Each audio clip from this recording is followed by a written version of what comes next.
Hello everyone, books lover channel पर आपका बहुत बहुत स्वागत है। आज की वीडियो बहुत ज्यादा स्पेशल होने वाली है उन लोगों के लिए जो ये जानना चाहते हैं कि अमीर कैसे बना जाता है, जो ये जानना चाहते हैं कि सुख किस में है, जो ये जानना चाहते हैं कि कंपाउंडिंग क्या होती है, वॉरेन बफेट कंपाउंडिंग की सहायता से अमीर कैसे बने। आज हम इन सारी चीजों के ऊपर बात करने वाले हैं। जो कल हमने एक सीरीज स्टार्ट की थी उसी को हम आगे बढ़ाएंगे कुछ और क्वेश्चन के साथ, उसके आंसर करेंगे ये बुक। तो बिना किसी देर की शुरू करते हैं फिर आज का ये वीडियो।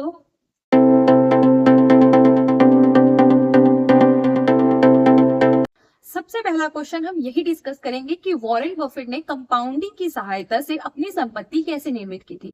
वॉरेन बफेट जाने जाते हैं असाधारण और एक बहुत अच्छे इन्वेस्टर के रूप में, और सबको लगता है कि वो बहुत अच्छे इन्वेस्टर हैं, लेकिन कोई इस बात पर ध्यान नहीं देता कि वो बचपन से ही बहुत अच्छे इन्वेस्टर थे। सोचो कि अगर वो 30 साल की उम्र में इन्वेस्टिंग स्टार्ट करते, 60 की उम्र में रिटायरमेंट ले लेते, तो क्या आज हम और आप उनके बारे में बात करते?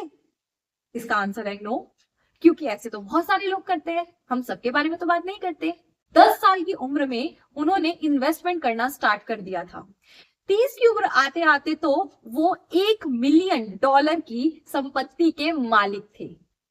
सोचो, जहां से हम और आप शुरुआत करते हैं वो वहां पर पहुंच चुके थे जब वो सिर्फ और सिर्फ 30 साल के थे। आप और मैं अगर उनकी जगह होते तो हम 10 साल में क्या सोच रहे होते कि हमें कौन सा सब्जेक्ट चूज करना है 11th-12th में, या फिर हम ये सोच रहे होते कि हमको घूमने कहाँ जाना है, नानी के यहाँ जाना है या दादी के यहाँ जाना है, या हम ये भी सोच सकते थे कि आज हमारे को लंच में क्या खाना है। लेकिन वो ये सोचते थे कि हमें इन्वेस्ट कहाँ करना है, हमें प्रॉफिट कहाँ से हो सकता है। ये फर्क था उनमें और हम में। अब यार सोचो कि इसमें कंपाउंडिंग ने क्या काम करा। कंपाउंडिंग को सही चाहिए होता है टाइम, आपको उसको टाइम देना पड़ता है, फिर वो देती है आपको असाधारण परिणाम जो आप सोच भी नहीं सकते। आपको अगर अपनी जिंदगी में बेटर रिजल्ट चाहिए कंपाउंडिंग की हेल्प से, तो आप इन्वेस्ट करके भूल जाओ कि मैंने यहाँ पर इतनी सेविंग करी है। उसके बाद जब आप बहुत टाइम बाद उसको देखोगे तो आपको पता चलेगा कि आप इतनी से इतनी सेविंग तक कैसे पहुंच गए, क्योंकि कंपाउंडिंग यही मांगती है, वो सिर्फ और सिर्फ आपका टाइम मांगती है। वॉरेन बफेट ने वो किया। 10 साल की उम्र से उन्होंने टाइम देना स्टार्ट करा और 30-60 तक पहुंचते पहुंचते वो कितने अरबों खरबों की संपत्ति के मालिक बन गए। इसलिए वॉरेन बफेट की वित्तीय सफलता को उस वित्तीय आधार से जोड़ा जा सकता है जो उन्होंने अपनी किशोरावस्था में बनाया था। बफेट की सफलता पर लगभग 2000 से ज्यादा किताबें लिखी जा चुकी हैं, और आपको जानकर हैरानी होगी कि उसमें कहीं पर भी ये नहीं बताया गया कि यह व्यक्ति लगातार शताब्दियों के 3/4 की अवधि से निवेश कर रहा था। लेकिन अब हम सब समझ चुके हैं कि उनकी ज्यादातर सफलता का कारण कंपाउंडिंग थी। अगर वो लेट इन्वेस्ट करते तो उनके पास इतना पैसा नहीं होता जितना उन्होंने जल्दी इन्वेस्ट करके कमाया। वो अपने को टाइम दिया, इसीलिए उनका पैसा बढ़ता चला गया। हम लोग चाहते हैं हम बहुत जल्दी अमीर बन जाए, लेकिन ऐसा नहीं होता। किसी भी चीज का इतना शॉर्टकट नहीं होता। अमीर बनने का तो इतना शॉर्टकट है ही नहीं।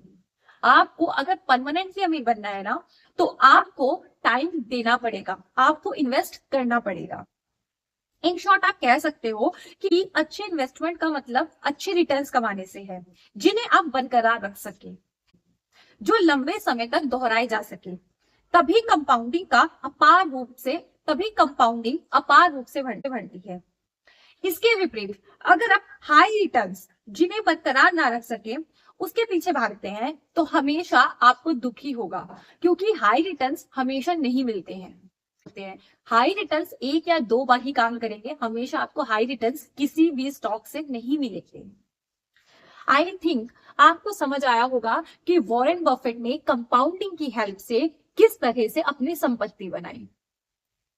अब हम बात करते हैं एक नेक्स्ट क्वेश्चन पे जो कि वॉरेन बफेट से ही रिलेटेड है। वॉरेन बफेट ने ऐसा क्या नहीं किया कि वो इतने अमीर बन गए। आप बहुत सारी किताबें ले सकते हो जिसमें वॉरेन बफेट के बारे में बताया गया है कि वो क्या क्या करते थे कि वो इतने अमीर बने, लेकिन हम बात कर रहे हैं कि वो क्या नहीं करते थे जिसकी वजह से वो अमीर बने। सबसे पहली चीज, वो लोन के नीचे नहीं दबे थे। हम और आप इतना लोन ले लेते हैं लोगों को दिखाने के लिए या फिर अपने आप को सेटिस्फाइड करने के लिए कि हम लोन के नीचे दब जाते हैं, लेकिन उन्होंने ऐसा नहीं किया। लोन्स तो उन्होंने भी लिए होंगे ना, लेकिन इतने नहीं लिए कि वो उसके नीचे बिल्कुल दब जाए। सेकंड चीज जो उन्होंने नहीं की वो था कि उन्होंने अपने जीवन काल में 14 बार मंदी का सामना करा, लेकिन उससे घबराकर अपने स्टॉक नहीं बेचे। हम और आप अगर स्टॉक मार्केट में इन्वेस्ट करते हैं ना, तो हमारा अगर एक बार स्टॉक की बिल्कुल डाउन पोजीशन में आ जाता है ना, तो हमको लगता है यार हमारा तो स्टॉक गिरता ही जा रहा है, गिरता ही जा रहा है, हम तो बहुत नुकसान हो रहा है, हम बेच देते हैं। हम बेच भी देते हैं, लेकिन हमें उसे बेचना ही तो नहीं है, हमें डरना नहीं है। अगर हम मंदी से डर गए तो हम कभी भी स्टॉक मार्केट में ज्यादा देर तक नहीं टिक पाएंगे। तीसरी चीज उन्होंने नहीं की वो था कि उन्होंने अपनी व्यवसायिक प्रतिष्ठा को दूषित नहीं होने दिया। बहुत सारी चीजें होती है जो हमारी प्रतिष्ठा पर आँच आने देती है, हमें नुकसान पहुंचाती है, हमारी रिस्पेक्ट को कई हद तक कम कर देती है, लेकिन उन्होंने उसको बनाए रखने के लिए बहुत मेहनत की। नेक्स्ट चीज जो उन्होंने नहीं की वो क्या था कि उन्होंने खुद को किसी एक कार्यनीति, किसी एक वैश्विक नजरिए या गुजरते प्रचलन से नहीं जोड़ा। नेक्स्ट, वे दूसरे के धन पर कभी आश्रित नहीं हुए। उन्होंने कभी इन्वेस्टमेंट ऐसे नहीं करी कि मैं उससे पैसा लेके लगा देता हूँ, मैं उससे पैसा लेके लगा देता हूँ, मैं उससे पैसा लेके लगा। आपके ऊपर इतना प्रेशर आ जाएगा कि अगर उसका पैसा डूब गया है तो मैं उसको वापस कैसे करूंगा। ठीक है, जब आप खुद का पैसा लगाते हो तो आप अगर उसको डूब जाता है तो आपके ऊपर ये प्रेशर नहीं होता कि मैं उसको वापस कैसे करूंगा। नेक्स्ट चीज जो उन्होंने नहीं की वो था कि उन्होंने खुद को अक्रियाशील नहीं होने दिया, ना ही हार मानी, ना ही सेवानिवृत्त हुए, वो टिके रहे। उन्होंने कभी रिटायरमेंट नहीं लिया। हम और आप जब ऐसे ऐसे लोगों को देखते हैं ना जो बहुत काफी एज में आकर भी काम करते रहते हैं, जो घर नहीं बैठते, जो रिटायरमेंट नहीं लेते, हमको लगता है यार वो बेचारे क्यों मेहनत कर रहे हैं, लेकिन वो मेहनत कर रहे हैं ये उनके लिए भी अच्छा है। आपको जानकर हैरानी होगी कि 18 ईयर्स से लेके 89 ईयर्स तक जो उन्होंने लगातार इन्वेस्टमेंट किया, उसकी जो कंपाउंडिंग थी उन्होंने उनको बहुत बहुत बहुत अच्छे रिजल्ट दिए। इसलिए कंपाउंडिंग को अगर आप समझना चाहते हो तो Warren Buffett is the best example. अब हम बात करेंगे बहुत ही इंटरेस्टिंग क्वेश्चन की जिसका आंसर आप और मैं हम सब जानना चाहते हैं कि धनवान बनना और धनवान बने रहने में क्या अंतर होता है। धनवान बनने के बारे में तो बहुत सारी बुक्स हैं जो हमको बताती है कि आप ये करो तो आप धनवान बन जाओगे, लेकिन कोई भी बुक हमको ये नहीं समझाती कि हम ऐसा क्या करें कि हम धनवान बने रहें, पैसा हमारे पास टिका रहे। उसका एक ही सॉल्यूशन है, वो ये है कि आप मितव्ययी बने रहो और एक असुरक्षा की भावना हमेशा अपने मन में रखो। हमेशा ये सोच के चलो कि हमारा पैसा कभी भी हमारे से दूर जा सकता है, कभी भी हमारा पैसा खत्म हो सकता है। जब आप इस बारे में सोचोगे ना तो आप कुछ ना कुछ हमेशा बचा के रखोगे और वो आपकी आगे जाकर अमीर बने रहने में हेल्प करेगा। एक एग्जाम्पल, जो कुछ लोग स्टॉक मार्केट में बहुत पैसा कमाते हैं और रातों रात करोड़पति भी बन जाते हैं, और फिर होता क्या है कि वो जब एक बार वो ज्यादा पैसा कमा लेते हैं ना तो उनको समझ नहीं आता कि हमको कितना रिस्क लेना है और कब रुकना है। हमने लास्ट वीडियो में भी इस बारे में बात करी थी कि हमें पता होना चाहिए कि हमें कब रुकना है। तो अब होता क्या है कि वो ज्यादा रिस्क ले लेता है, अपना जो सब कुछ कमाता है उसको भी लगा बैठता है, और फिर जब वो सब कुछ डूब जाता है तो वो करोड़पति से रोड़पति पे आ जाता है। क्यों हुआ ऐसा? क्योंकि उसे धनवान बनना तो आया, लेकिन धनवान बने रहना कैसे है वो समझ में नहीं आया। उसे ये समझ में नहीं आया कि उसको कब रुकना था। हमने लास्ट वीडियो में इसके बारे में बहुत अच्छे से डिटेल में बात की थी। अगर आपने वो वीडियो नहीं देखी है तो आप एक बार जरूर से उसे चेकआउट कर लीजिए। इसलिए कहा जाता है कि संपत्ति प्राप्त करना एक बात है और उसे बनाए रखना दूसरी बात है। धनवान बनने के लिए जरूरी है जोखिम उठाना, आशावादी होना, साहस के साथ आगे बढ़ना। अगर आप रिस्क नहीं लोगे तो आप कभी आगे नहीं बढ़ पाओगे, है ना। आपके अंदर ये चीज होनी चाहिए कि हाँ मैं ये कर सकता हूँ, एक आशा कि मुझे वहां से लाभ हो सकता है, ये आपके मन में हमेशा रहनी चाहिए। हमेशा आपके दिमाग में रहना चाहिए कि मुझे आगे बढ़ना है, आगे बढ़ना है, आगे बढ़ना है, आगे बढ़ना है। ठीक है, लेकिन धनवान बने रहने के लिए जरूरी है जोखिम उठाने के विपरीत इस डर को बनाए रखना कि जो आपको मिला है वह उतनी ही जल्दी आपसे छीन भी सकता है। इसके लिए यह मानने की आवश्यकता है कि आपने जो कुछ भी कमाया है उसमें कुछ हिस्सा जो है वो भाग्य का भी है, और भाग्य हर बार आपका साथ दे ऐसा जरूरी नहीं है। इसलिए आपको जब भी आपके पास पैसा है तो आप ये समझ के चलो कि आपका पैसा कभी भी आपसे दूर जा सकता है। इसलिए आप जोखिम उठाओ, लेकिन इस शर्त पे इस शर्त पे कभी मत उठाओ कि अपना सब कुछ गवा बैठो। आई होप आपको समझ आ गया होगा कि धनवान बनना और धनवान बने रहना दोनों में क्या फर्क होता है। अब हम नेक्स्ट क्वेश्चन की बात करते हैं कि लोग धनवान क्यों बनना चाहते हैं, वो जीवन को खुद क्यों कंट्रोल करना चाहते हैं। आप और मैं, हम सब चाहते हैं कि हमारे पास इतना पैसा हो कि हम जो चाहे वो खरीद सके, जो चाहे वो कर सके। आज मैं जो चाहूं वो कर सकता हूं, ये कहने के लिए, इस सेंटेंस को बोलने के लिए आपके पास होना चाहिए पैसा, है ना, तभी आप ये बात बोल पाओगे। और एक हिम्मत, जो हिम्मत आप में तभी आ सकती है जब आपके पास होता है पैसा। इसीलिए हर इंसान चाहता है कि वो धनवान बन जाए और वो अपनी जिंदगी को अपनी शर्तों पर जी सके। लोग खुशी पाने के लिए धनवान बनना चाहते हैं, सुखी होना एक अलग बात है।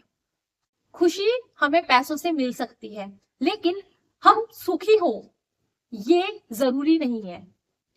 सुख का अगर कोई सह विभाजक है तो वो है पैसा, संपत्ति। आप क्या करना चाहते हो, कब, किसके साथ, कितने समय तक, ऐसा कर पाने की क्षमता अमूल्य होती है, और यह सबसे बड़ा लाभांश है जो कि संपत्ति से मिलता है। अगर आपके पास पैसा है तो आप कभी भी कुछ भी कैसे भी ले सकते हो, कैसे भी यूज कर सकते हो, कुछ भी कर सकते हो, है ना। लेकिन अगर आपके पास पैसा नहीं है तो आप अपनी छोटी छोटी खुशियां भी नहीं खरीद सकते हो। छोटी छोटी खुशियां वो भी पैसों से ही आती है, लेकिन पैसा होने के बाद भी हम सुखी हैं इसकी कोई गारंटी नहीं होती। इसके अलावा आप किसी भी बड़े से बड़े इंसान को देख सकते हो जिसके पास बहुत पैसा है, लाखों करोड़ों रुपए हैं, लेकिन फिर भी वो दुखी है। क्यों? अगर पैसा आपकी खुशी खरीद सकता तो आप दुखी क्यों हो फिर? ये क्वेश्चन अपने आप में इतना उलझा हुआ है कि इसको जब सुलझाने बैठोगे तो खुद ही उलझ के रह जाओगे। फिर भी हम सब संपत्ति चाहते हैं, हम सब पैसा चाहते हैं। अब हम बात करते हैं उन चीजों की जो आप पैसा होने पर कर सकते हो। सबसे पहली चीज, संपत्ति की एक छोटी सी राशि का मतलब होता है कि आप कुछ दिनों के लिए काम से छुट्टी लेने की क्षमता, जब आप बीमार हो, बिना अपना बैंक खाली किए कर सकते हो। अगर आपकी तबीयत खराब है ना तो आप छुट्टी ले सकते हो बिना ये सोचे कि सैलरी कटेगी तो मैं घर कैसे चलाऊंगा। नेक्स्ट चीज, थोड़ी और राशि का मतलब होता है नौकरी गंवा देने के बाद एक अच्छी नौकरी लगने तक की प्रतीक्षा करना, बजाय इसके कि सामने आने वाली पहली नौकरी ले लो। अगर मान लो आपकी नौकरी चली गई है और आपके पास पैसा नहीं है तो आप क्या करोगे? आपको जो भी पहली नौकरी मिल रही होगी आप वो ले लोगे। जबकि अगर आपके पास पैसा हो तो आप इंतजार कर सकते हो उस बेस्ट सैलरी का जो आपको मिल सकती है या फिर जो आप डिजर्व करते हो। 6 महीने के आपाती खर्च का मतलब होता है कि अपने बॉस के डर कर ना रहना, क्योंकि आप जानते हो कि अगर आपको कुछ समय लेकर कई नई नौकरी ढूंढनी पड़े तो भी आप बर्बाद नहीं होंगे। इससे अधिक संपत्ति का मतलब है कम वेतन लेकिन आसान काम, नौकरी चुनने की क्षमता, शायद जिसमें ऑफिस आने जाने में कम समय लगता हो, या फिर किसी मेडिकल आपातकाल में निपटने की क्षमता बिना इस बात की चिंता किए कि आप उसका खर्च कैसे चुकाएंगे। नेक्स्ट चीज, अगर आपके पास पैसा हो तो आप सेवानिवृत्त होना जब चाहते हो तब हो सकते हो, ना कि आप रिटायरमेंट का इंतजार करो। तो आई होप आपको समझ आया होगा कि लोग पैसा क्यों कमाना चाहते हैं, लोग अमीर क्यों बनना चाहते हैं। क्योंकि आपके पास अगर पैसा है तो आप बहुत सारी ऐसी चीजें कर सकते हो जो आप बिना पैसे के कभी नहीं कर पाओगे। अब आप समझ गए होंगे कि लोग धनवान क्यों बनना चाहते हैं, अपनी जिंदगी अपनी शर्तों पर क्यों जीना चाहते हैं, क्यों चाहते हैं कि उनके पास इतना पैसा हो कि वो कुछ भी कर सके, वो ये बोल सके कि मैं आज कुछ भी कर सकता हूँ, कुछ भी खरीद सकता हूँ, कुछ भी पहन सकता हूँ, कहीं पर भी जा सकता हूँ। आज का लास्ट क्वेश्चन है कि क्या खुश रहने के लिए पैसा सबसे ज्यादा इंपॉर्टेंट है? आंसर है हाँ भी और नहीं भी। मतलब हमने भी लास्ट क्वेश्चन में ही समझ लिया कि पैसे के, अगर आपके पास पैसा है तो आप बहुत कुछ कर सकते हो, लेकिन वो खुशियों की गारंटी नहीं लेता। और अगर आप खुश रहना चाहते हो तो आपके पास कम पैसे हैं तब भी आप खुश रह सकते हो। धनवान बनने से पहले हमको लगता है कि पैसा ही सब कुछ है, और पैसा मिलने के बाद हमको लगता है कि शायद ये इतना जरूरी भी नहीं था। क्योंकि जब हम पैसों के पीछे भागते हैं ना, तो हम परिवार, रिश्ते, अपने आप को समय देना भूल जाते हैं। लेकिन जब हम प्यार, रिश्ते, अपनों के पीछे भागते हैं तो हमारे पास बहुत समय होता है, लेकिन हमारे पास पैसा नहीं हो पाता। पिछली पीढ़ियों की तुलना में अपने समय पर हमने नियंत्रण को बहुत कम कर दिया है, क्योंकि समय पर नियंत्रण सुखी होने के लिए मुख्य रूप से प्रभावकारी है। इस बात से हैरानी नहीं होनी चाहिए कि लोग पहले के मुकाबले अधिक समृद्ध होने के बावजूद ज्यादा खुश महसूस नहीं करते, क्योंकि हमारे पास खुश होने का टाइम भी नहीं है, हमारे पास छुट्टी ही नहीं है, हमारे पास इतना समय ही नहीं है कि हम अपने परिवार के साथ बैठकर 4 बात कर सके। क्योंकि हमारे को तो पैसा चाहिए, और पैसा नहीं है तो खुशी नहीं है, और खुशी है तो पैसा नहीं है। बहुत, दोनों ही क्वेश्चंस बहुत उलझे हुए हैं। इस समस्या का कोई आसान समाधान नहीं है, क्योंकि हर कोई एक दूसरे से अलग है। इसके लिए पहला कदम यह समझना है कि लगभग सभी लोगों को किससे खुशी मिलती है और किससे नहीं। एक वैज्ञानिक थे, कार्ल पीलेमन। उन्होंने अपनी किताब 30 लेसन्स फॉर लिविंग में लगभग 1000 वृद्ध अमेरिकों का इंटरव्यू लिया, यह जानने के लिए कि उनके जो जीवन के अनुभव हैं उसमें क्या इंपॉर्टेंट है, पैसा या फिर खुशी। 1000 में से किसी एक ने भी यह नहीं कहा कि सुखी होने के लिए आपको कड़ी मेहनत करनी चाहिए, जितनी आप कर सके, ताकि आप पैसा कमा सके, जिससे आप सब कुछ खरीद सके जो आप चाहते हो। मतलब उनमें से 1000 लोगों में से किसी एक ने भी ये नहीं कहा कि खुश होने के लिए या सुखी होने के लिए आपको ज्यादा पैसा कमाना जरूरी है। 1000 में से किसी एक ने भी यह नहीं कहा कि कम से कम अपने इर्द गिर्द के लोगों जितना समृद्ध होना महत्वपूर्ण है, या फिर अगर आपके पास उनके जितना धन नहीं है तो आप सफल नहीं है। हम लोग सफलता को मापते किससे हैं कि हम सामने वाले से कितने ज्यादा बेटर हैं, हम सामने वाले से कितने ज्यादा, हमारे पास पैसा है, कितना बड़ा घर है, कितनी ज्यादा संपत्ति है। लेकिन उन 1000 में से किसी एक ने भी इन सब चीजों को वैल्यू नहीं दी। उन 1000 में से किसी एक ने भी यह नहीं कहा कि आपको अपना रोजगार अपने भविष्य की वंचित उपार्जन क्षमता के आधार पर चुनना चाहिए। उन सबका मानना यह था कि रोजगार आप अपनी पसंद का चुनो जिसमें आप खुशी महसूस करते हो। उन्होंने जिन बातों को महत्व दिया वो ये था कि घनिष्ठ मित्रता, खुद से बड़े उद्देश्य का हिस्सा होना, अपने बच्चों के साथ बढ़िया समय बिताना। आपके बच्चे आपका पैसा नहीं चाहते, इसको वो चाहते हैं वो है सिर्फ और सिर्फ आप। खास तौर से वे चाहते हैं आपके साथ कुछ समय बिताना। तो हम क्या समझ रहे थे कि खुशी किसमें है? ज्यादा पैसा कमाने में, अच्छी नौकरी में, बड़ा घर होने पे, ज्यादा बैंक बैलेंस होने पे। लेकिन ये 1000 लोग तो ये बता रहे हैं कि खुशी परिवार में है, खुशी पैसे में नहीं है।